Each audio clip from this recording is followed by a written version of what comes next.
Greetings, new calculus channel. My name is John Gabriel. Today I'll be talking about a topic that I raised several years ago, first on that trashy site called sci.math, and then much later also in several videos that I produced from different perspectives on my channel. So I'm going to give you a summary today of what the topic is all about. Very important topic. So let's begin. Now, the mean value theorem is not really understood by mainstream mathematics academics. They have no clue what it actually means. And it happens to be a fact that the mean value theorem is or should be the fundamental theorem of calculus. So several years ago, when I first tried to explain, nobody bothered to understand. They believed that simply because I'm not part of their clique, I must be wrong, and naturally they must be right because they're in the majority. So till this day, there are several variants of the mean value theorem, and this proves that mainstream mathematics community has never actually understood calculus. And some of the people that violently oppose me include academics like Professor Gilbert Strang from MIT, Professor Jack Hazinger, an ex-Harvard alumnus, and also Professor David Ulrich from Oklahoma State Uni. But I have to say this, all of their colleagues also opposed me violently. Correctly stated, the mean value theorem says the following: given any smooth function f prime of x, and I write f prime for a purpose, okay? Usually in mainstream text you'll just see f of x, but remember that f prime of x is also a function, and I write it that way for a purpose. The arithmetic mean, or a more accurate name, is the level magnitude or the level number of all the y-ordinates of f prime over the interval, the closed interval AB, is given by this identity, okay? Where C, this C here, lies between B and A, or is either equal to A and or B. That such a C exists is an unremarkable property of smooth functions. That is, there is at least one y-ordinate which represents the level y-ordinate, or the arithmetic mean y-ordinate, so to speak, in your vernacular, of all the y-ordinates in the interval AB, in the closed interval AB. And the reason we're able to find this value is that the mean value theorem is about a telescoping sum. So we're really only looking at the boundaries of the primitive function. And that's why I wrote f prime of x, so that I could express it like this, okay? Now, the very first fact that is not realized by the ignoramuses of mainstream mathematics academia is that the so-called fundamental theorem of calculus is derived in one step from the mean value theorem. And here it is.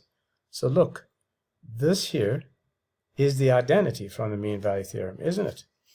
Okay, that means that if we divide both sides by b minus a, we have the mean value theorem identity. And of course, since area is generally defined as the product of two in the vernacular arithmetic means, but that's not a good name, as I said, you should call them level magnitudes, because that's really what an arithmetic mean is. It's a level of all the values. And so just quickly to explain that concept, a pile of 1 like that, 2 and 3,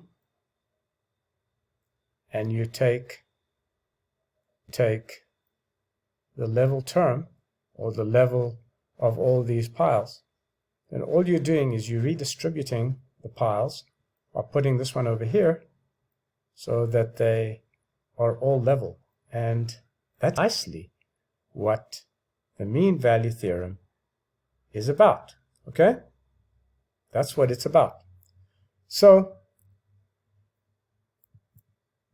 you'll normally see this representation here, this one here that I'm pointing to,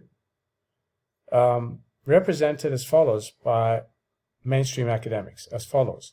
So all they've done there is that they have renamed f as capital F and f prime as its antecedent or primitive function. Okay, and that also again just shows you how ignorant they are and how very oblivious and incorrigible when somebody corrects them, somebody far more intelligent than they are.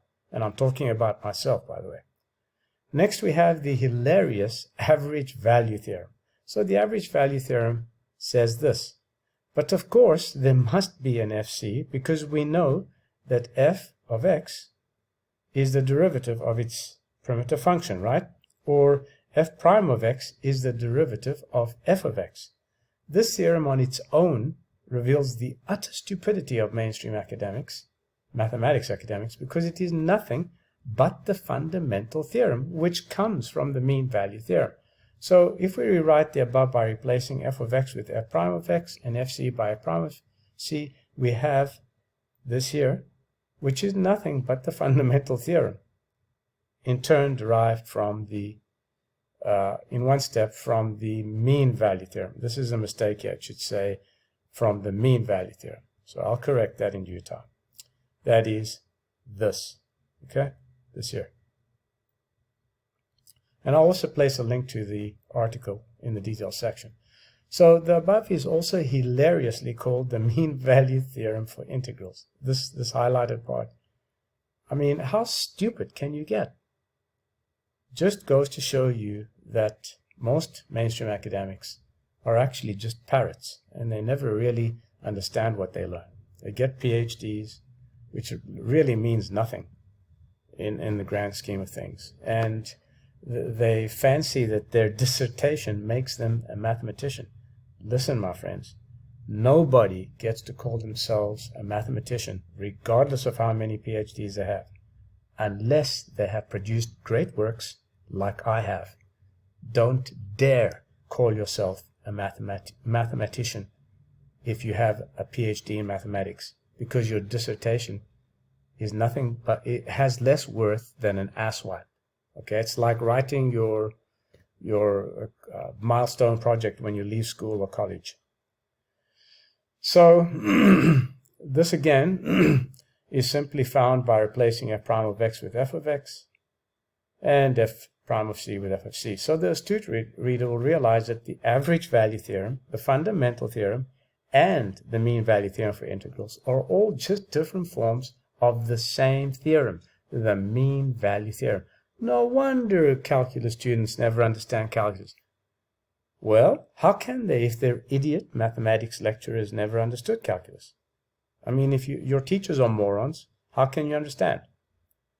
So when we write this expression here, we mean that there is an f prime of c such that the product of these two level magnitudes or terms gives us the area, okay? These are both areas on both sides.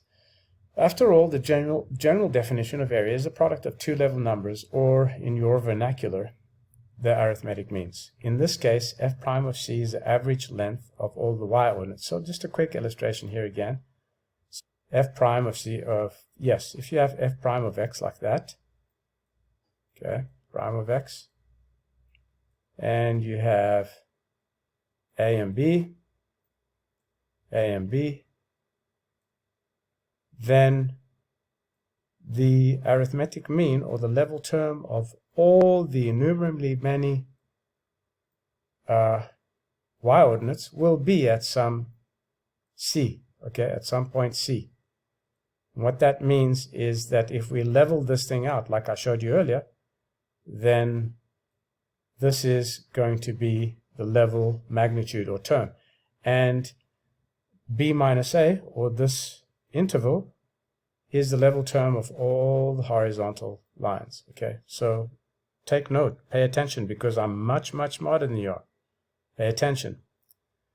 Then, the mean value theorem should be called the fundamental theorem of calculus, because it is the fundamental theorem of calculus, and the fundamental theorem of calculus is not a different theorem to the mean value theorem. It's derived in one step from it.